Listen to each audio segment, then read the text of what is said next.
খুলনার বাজারে চড়া দামে বিক্রি হচ্ছে সবজি, মাছের দামও কমেনি। খুচরা ব্যবসায়ীদের দাবি, বৃষ্টি ও সরবরাহ না থাকায় সবজির দাম বেড়েছে।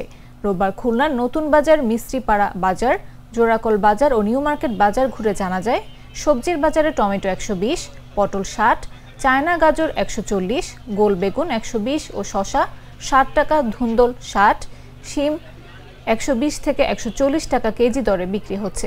কাঁচামরিচ 280 থেকে 320 টাকা কেজি দরে বিক্রি হচ্ছে।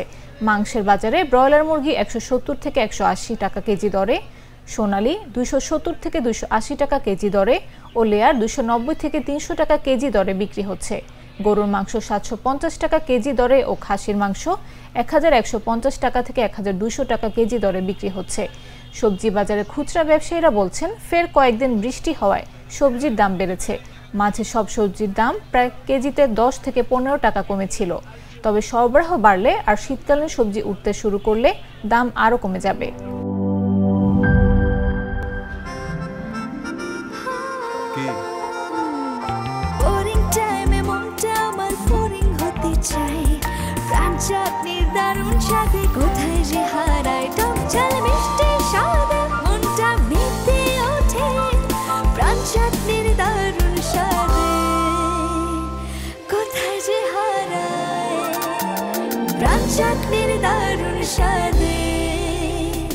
ক্রাঞ্চ চাটনি, স্বাদের জাদু।